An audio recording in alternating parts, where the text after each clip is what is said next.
So we're going to talk about collaboration, which is a topic that I love.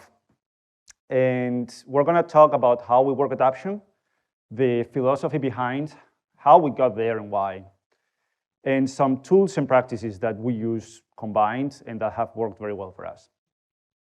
This is not meant to be a recipe that you can take tomorrow to your office and apply it, but rather a source of inspiration of a different possible way of collaborating together.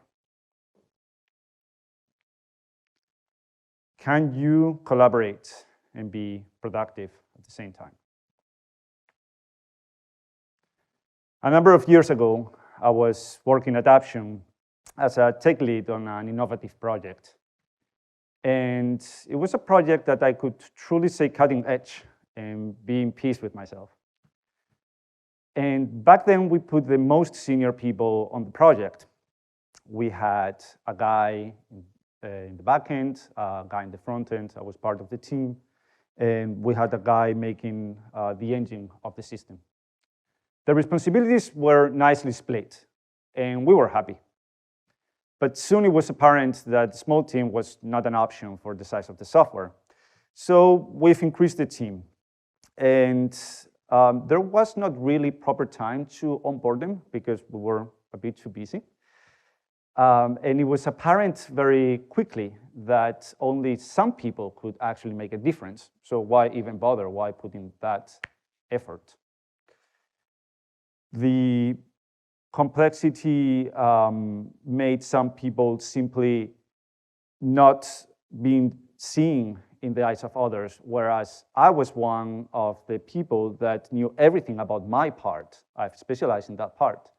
And I received lots of praise from management because I could get very complex tasks solved very quickly. And I was needed, and I felt very good about it. But was this really the best way of collaborating? I was getting a lot of things done, but collaboration was getting on the way, clearly. When looking back, this heroic culture, as we now like to call it, had many defects. And one of them is that we had bottlenecks.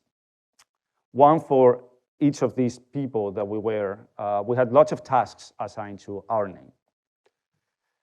And I must say, I even felt good when some of these bottlenecks were not on my table, because I could get some things done. And in the end, it was a collaboration that did not incentivize, or a culture that did not incentivize collaboration. If I managed to get my things done and help others, I would get the maximum dopamine and praise from management. We were getting into hyper-specialization. So I was the person who knew the most about this corner of this project. And whenever someone tried to contribute, I would be very picky. And I would become a little bit possessive, you know. I would almost find excuses of why this contribution was not the best possible solution that could be made.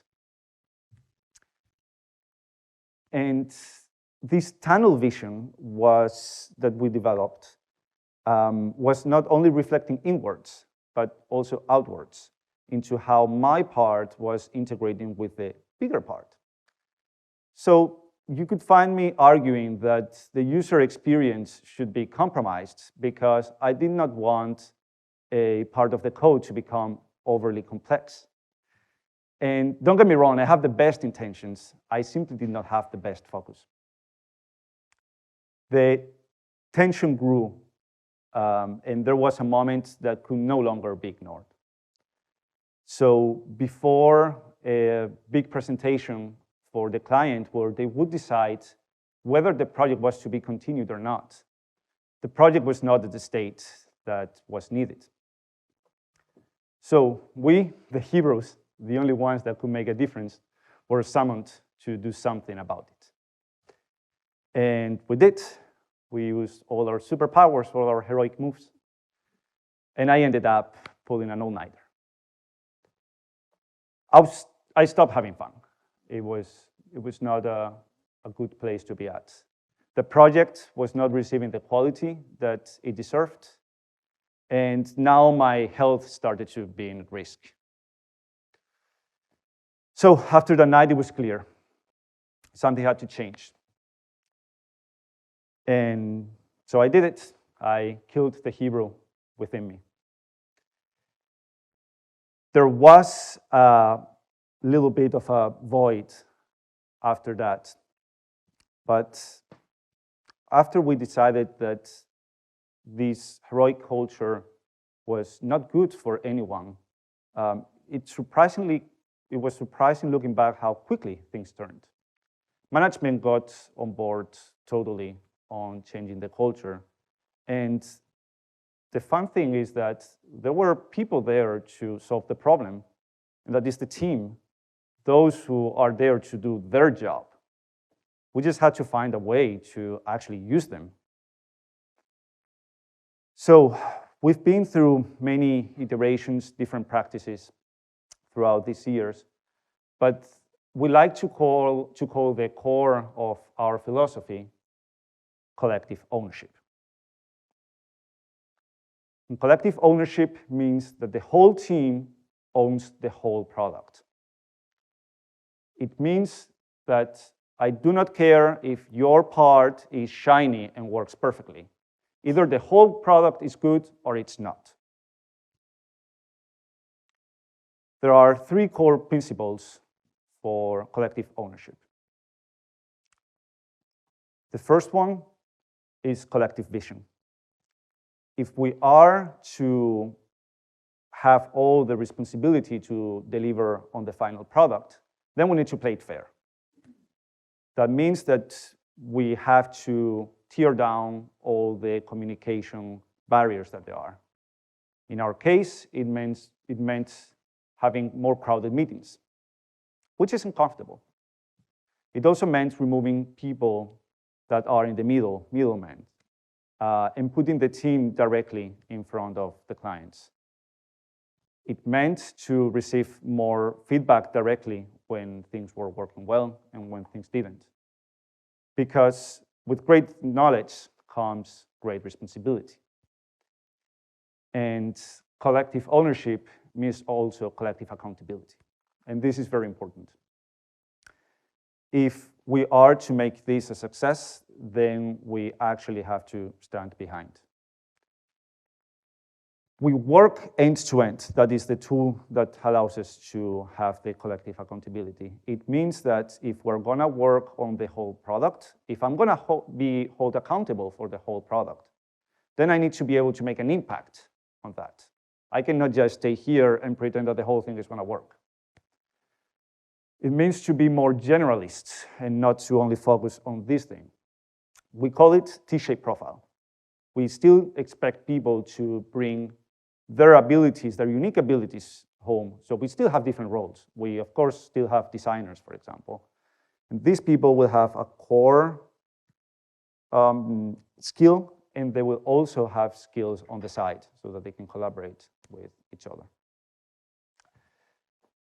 The team now will identify whenever someone is working alone in one of these corners, and that will be seen as a threat for the whole team. So it's something that the whole team actively works on.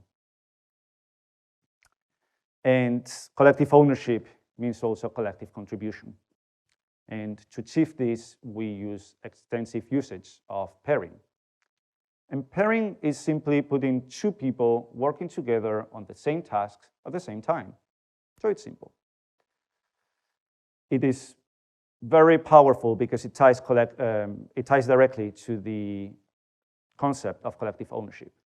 If we both build something together, it's ours by definition. There is lots of techniques for doing correct pairing, and it is a skill that needs to be learned. But when done properly, it delivers outstanding quality at a very high pace. But here's the thing. if done properly. And this is the catch, right?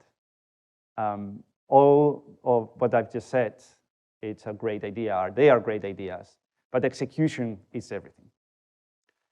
And all of these have been many years of trying different things.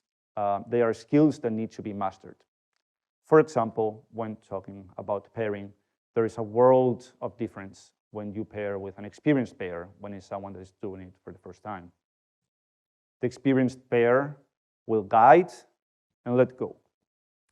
They will have skills and techniques to keep the focus. And they will also make it fun, which at the end of the day is what we all want to do. We managed to turn the project around, and we made it a success in the end.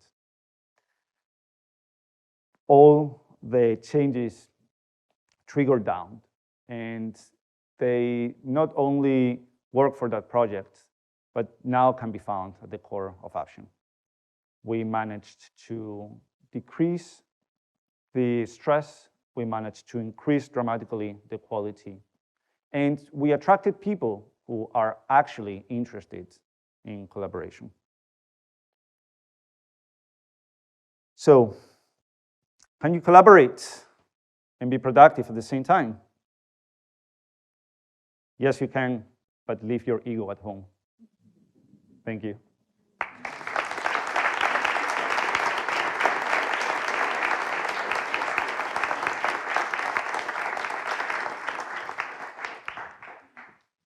All of this has been our story, and they have been our philosophy and some of the tools that have worked well for us when used together.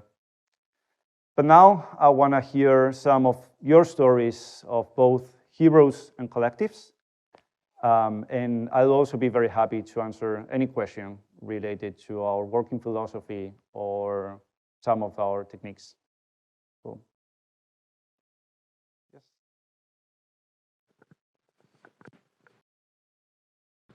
I remember the first time I heard about the T profile, and I thought that is interesting. And I've worked with a lot of organization development in the police and health, other places. And then I found out if I worked with and I don't know the English word, but P profile, you know, with a double.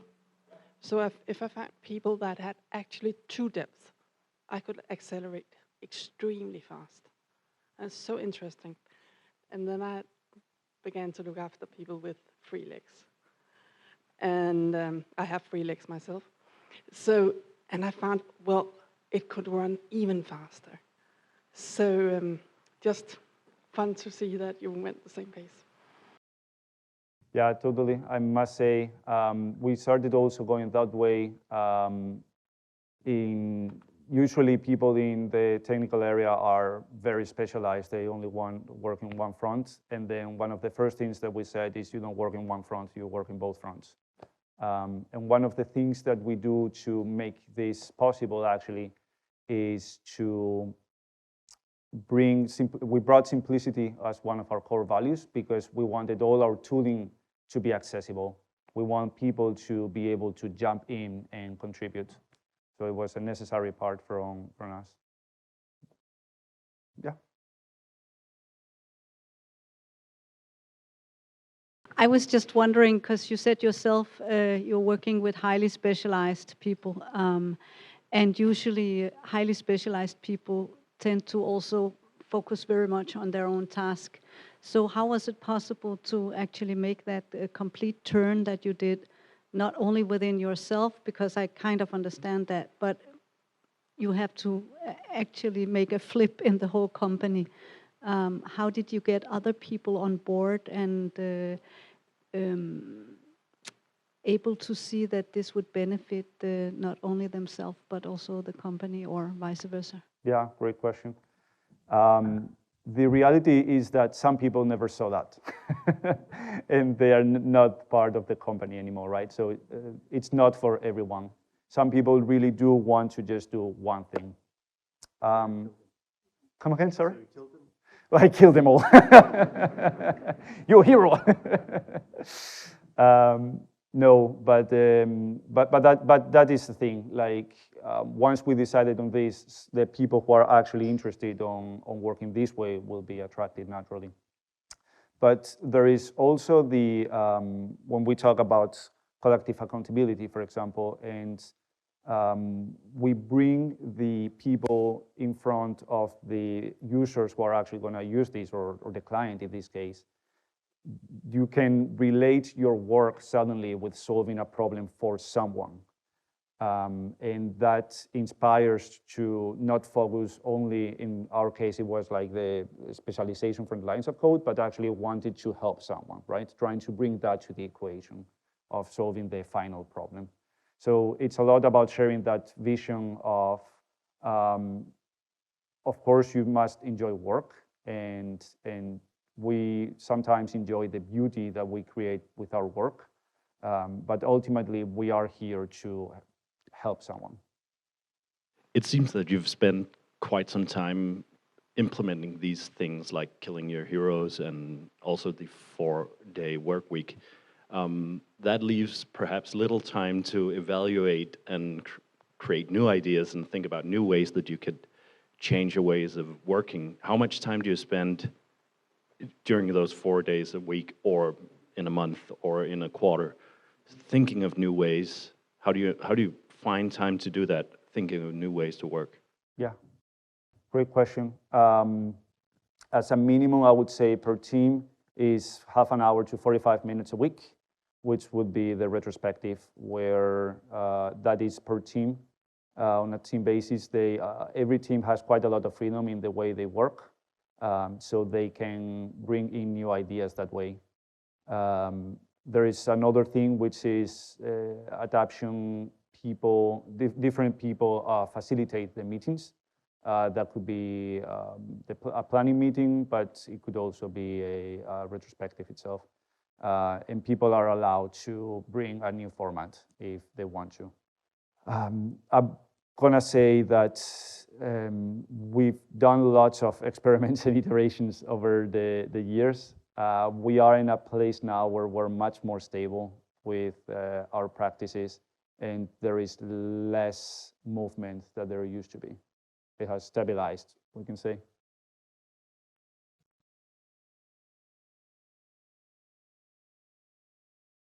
Thank you. When you talk about this with your leadership, it sounds almost as if you've annulled the hierarchy and started working as a leadership circle, as thought of by Frédéric Laloux in Reinventing Organizations. And one of the problems he talks about is, how do you kill the egos?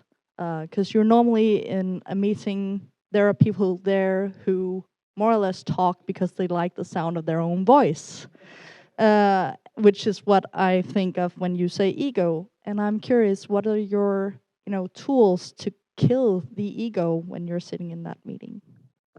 It's a great question, and it's very difficult, I must say, also for me. I think for everyone, right? Well, I'd say that right now what I do as a manager is I have many of these talks directly on the one-on-ones. So one of the questions I would ask to someone who talks a lot in a meeting is, how much time do you think that you used in that meeting, right? I think it's a lot about trying to do the maximum effect while being as little intrusive as possible. And you have all these kind of personalities. I haven't found any other way than managing directly to that personality when that happens. I would also say that many of the people that decided to stay at Abtions or to join Abtions, they have that collaborative mindset. And now I'm going to interrupt because we are out of time. First, thank you, Harí.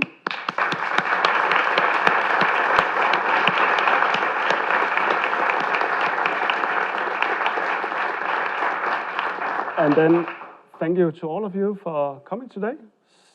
So great an experience, yeah. Hopefully you agree We will send out some surveys to like do some evaluation. I hope you will take a little bit of your precious time to help us improve. And if results are good, we'll do it again. Yeah. Go to the bar, have a final drink if you want to.